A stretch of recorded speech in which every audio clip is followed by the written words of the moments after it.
Assalamualaikum warahmatullahi wabarakatuh. Perkenalkan, nama aku Nabila Zahra dari kelas 2 ICC. Nah, pada video kali ini tuh aku akan membahas tentang 3 topik, yaitu pertama mengenai authentication, kedua middleware, dan ketiga yaitu fitur multiple upload pada masing-masing tabel. Jadi yang pertama itu adalah authentication. Nah, authentication ini itu digunakan untuk meloginkan pengguna itu ke dalam websitenya. Nah, jadi di sini tuh kita menggunakan out user. Jadi agar si pengguna ini setelah memasukkan data-data atau melakukan regis atau login gitu, dia bisa langsung masuk ke dalam websitenya. Nah, di sini ini adalah baris kodenya. Terus authentication ini tuh selain untuk meloginkan itu, kita bisa juga menggunakannya untuk melakukan logout. Jadi di sini tuh kalau out user itu untuk meloginkan, maka logout itu digunakan untuk mengeluarkan pengguna dari websitenya. Jadi nanti kalau misalnya dia udah logout, itu nanti akan keluar pesan berhasil, Anda telah logout gitu dari websitenya. Nah, juga nanti pada bagian usernya itu, ini juga kita rubah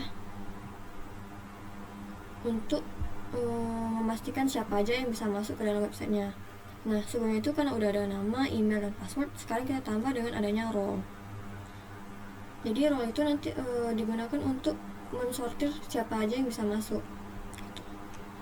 Nah, untuk role ini sendiri itu ada super admin, keluarga, dan juga mitranya. Mitra dari si misalnya pihak-pihak yang bekerja sama dengan website aku, yaitu SIDA, yaitu Siaga Desa.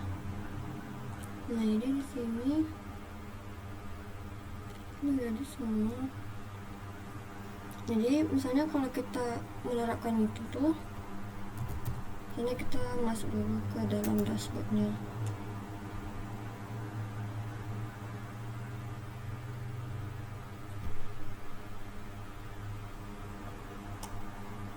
Nah, jadi ini adalah tampilan dari loginnya seperti yang kita tahu. Nah, jadi sebelumnya yang udah aku mention itu sebelumnya, kok dengan adanya out check tadi itu kita nggak bisa sembarangan masuk dalam websitenya. Jadi kita harus menyesuaikan dengan role yang ada gitu. Jadi kalau misalnya kita sebagai admin atau super admin itu masuk, itu bisa. Tapi kalau misalnya kita login sebagai warga biasa gitu, misalnya ini kita coba, ini untuk warga biasa ya. Sedangkan yang atas ini untuk admin. Nah, jadi ini kita coba dulu.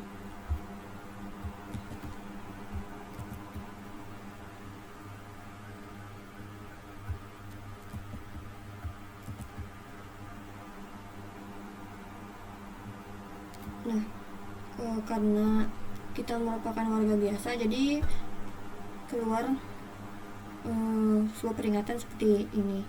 Nah, ini berhubungan dengan middleware, tapi itu nanti dulu. Nah, sedangkan kalau misalnya kita login sebagai admin,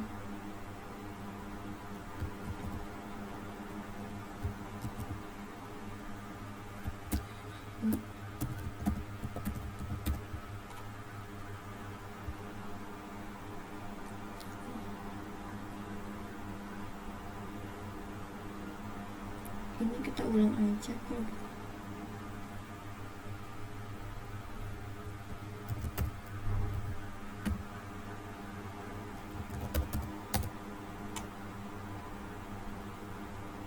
Nah, ini kita masukin lagi yang tadi.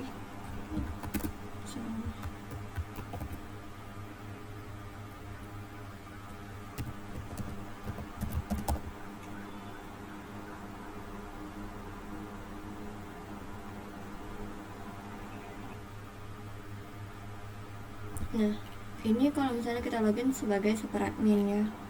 Nah, ini udah beberapa yang udah aku update sebelumnya. Bagian daftarnya udah diperbaiki, udah bagus seperti ini. Nah, jadi itu sekiranya untuk ya authentication. Jadi memang intinya penggunaan authentication itu adalah untuk mengecek siapa aja yang bisa masuk ke dalam loginnya. Maksudnya kita bisa bagaimana cara kita bisa membuat penggunanya bisa masuk ke dalam websitenya dengan izin-izin seperti tadi. Jadi kalau misalnya tidak sesuai itu dia tidak akan bisa masuk. Nah, jadi itu untuk authentication. Yang ini kodenya ada yang ini ya, seperti outtem, out user. Kalau mau logout itu out logout gitu. Nah, itu untuk authentication. Nah, selanjutnya itu ada middleware. Nah, jadi middleware ini fungsinya itu untuk mengamankan website kita. Jadi kalau authentication ini untuk seperti memverifikasi siapa yang masuk ke dalam. Nah, kalau middleware ini seperti sistem keamanannya. Jadi dia akan melakukan pengecekan gitu siapa aja yang login. Nah, kalau yang login itu admin, itu dia akan persilakannya masuk. Sedangkan kalau bukan admin seperti mitra atau warga biasa gitu, itu dia tidak akan bisa. Nah, jadi middleware itu perintah dibuatnya itu adalah pertama kan ini kita membahas tentang login dulu. Jadi PHP Artisan middleware dengan nama filenya itu check is login. Nah, nanti sebelum itu tuh kita harus membuat migrationnya dulu. Nah, jadi migrationnya ini masuk ke dalam migration. Nah, ada di sini. Nah, di sini itu skema ini yang di function app-nya itu ada user. Jadi ini tabelnya akan terhubung dengan table user. Nanti dia merasa yang role, password, sama juga dengan down. Nah, ini untuk migrationnya. Kemudian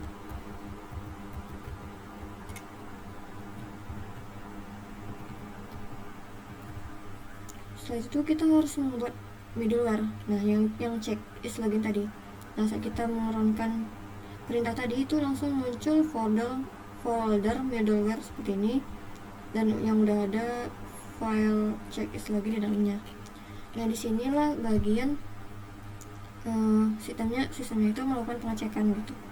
Nah, ini jika pengguna itu belum login, maka dia akan langsung dikembalikan lagi ke halaman login itu untuk meminta si pengguna untuk login terlebih dahulu. Jadi dia tidak bisa asal-asal masuk tanpa melakukan login. Nah, ini ada di barisan ini. Nah, kalau dia misalnya udah login, nah si data user yang udah login tadi itu akan masuk ke variable user. Dan ini dilakukan untuk mengecek apakah user itu adalah seorang pelanggan kah, atau admin kah, atau seorang mitra. Nah, jadi di sini kalau misalnya dia bukan seorang admin, nah itu dia tidak akan diizinkan masuk seperti yang tampil tadi sebelumnya. Dia akan langsung mengatakan bahwa Anda tidak memiliki dashboard, Anda tidak memiliki akses ke dashboard admin, jadi dia menghubungi super adminnya terlebih dahulu. Nah, itu yang tampilan yang kita lihat itu adalah return abort 403. Nah, itu untuk cek loginnya pada middleware. Jadi setelah itu ini kita buat juga file cek role-nya. Jadi selain untuk login, untuk menghindari pengguna yang belum login ke dalam web, kita juga mengecek role-nya. Jadi apakah dia itu admin kah, apakah dia itu seorang warga. Jadi ini digunakan untuk mengecek apakah user sudah login atau belum. Nah, jika belum, maka akan kembali lagi ke root login, yaitu pada halaman form login tadi. Nanti datanya ditangkap, diambil gitu maksudnya. Nah, jadi kalau misalnya kosong, dia bisa saja mengizinkan gitu, tapi dia harus dicek lagi role-nya apa. Ini seandainya yang login itu tidak mengisi role di dalamnya, adminnya tidak mengisi role di dalamnya, jadi itu entah warga kah, entah mitra, atau entah admin, jadi bisa aja langsung masuk gitu. Nah, jika tidak ada role yang diizinkan, misalnya selain dari admin, selain dari mitra dan warga, itu dia langsung mengatakan bahwa unauthorized access, jadi dia nggak punya akses untuk masuk. Nah, ini juga digunakan untuk mengecek apakah usernya ada salah satu dari ketiga tipe user tadi, misalnya admin, warga, sama mitra. Jadi selain itu kita juga setelah melakukan maksudnya setelah kita membuat file check-login dan check role ini, kita membuka folder Bootstrap yang ada di bagian chat file up. Nah, di sini ini tetap dibiarkan aja. Yang kita isi itu adalah bagian git middleware-nya. Jadi di sini kita membuat sebuah alias dalam middleware itu yang diisi dengan file-file yang udah kita bikin tadi yang ada di middleware. Itu ada check-login sama check role. Nah, itu. Jadi di sini nanti yang di bagian bootstrap-nya ini. Selain itu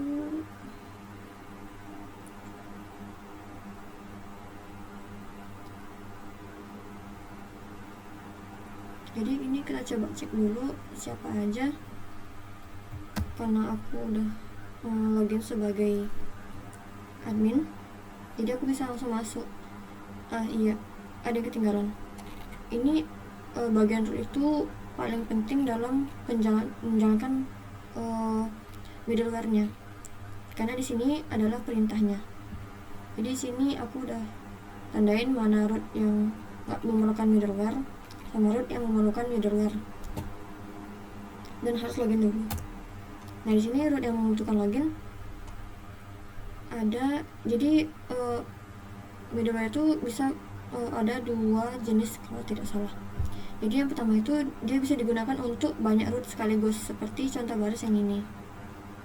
Nah, cukup memasukkan root baris kode ini, buka kurung kurawal, kemudian masukkan root apa aja yang ingin diimplementasikan middleware-nya. Nah, ini untuk banyak root sekaligus. Sedangkan kalau yang bukan banyak root itu, dia bisa langsung dengan tanda seperti ini. Misalnya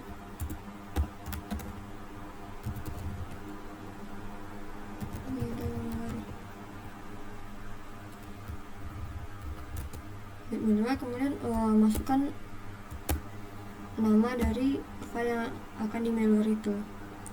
Nah, ini sama. Nah, yang dicek check is login tadi sama check role tadi itu diimplementasikan di sini di bagian root user, root yang mengarahkan ke halaman user. Nah, di sini dicek.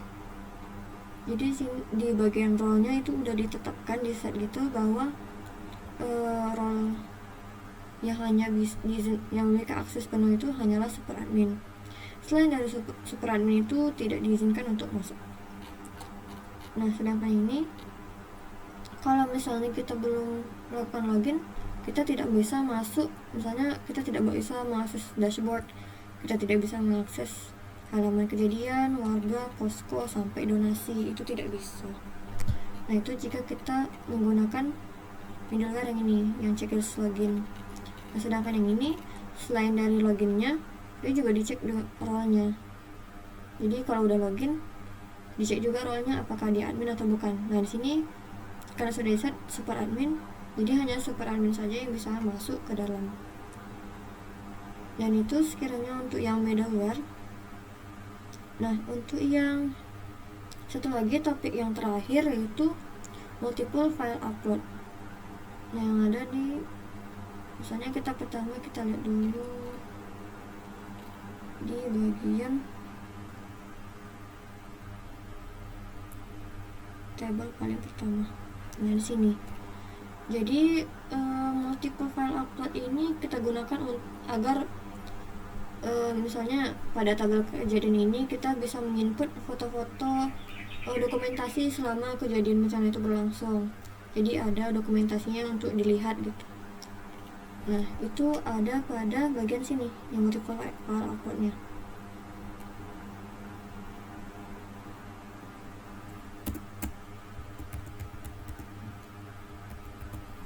Dan di sini format yang digunakan itu bisa JPG, PNG, GIF, dan maksimal 2 MB per file. Jadi di sini kita input file-file apa aja. Kemudian setelah kita input itu dia bisa langsung tersimpan ke dalam tabel bernama tabel media. Jadi di sini nanti bagiannya itu sama juga dengan di bagian edit ini, kita juga bisa menghapus file yang menghapus atau menambahkan lagi file-file yang mau kita tambah atau hapus. Nah di sini ada di bagian ini kita bisa menginput foto yang baru untuk di tabel kejadian. Sama juga dengan di bagian posko ini kita bisa menambahkan file-file foto dari poskonya. Jadi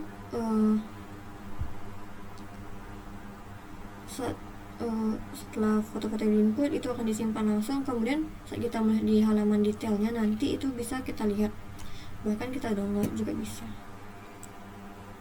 Begitu juga di bagian halaman donasi, ini kita juga bisa menginput bukti-bukti donasinya, misalnya dia sudah menyumbang beberapa ratus barang atau menyumbang transferan atau menyumbang uang sekitar berapa ratus ribu rupiah.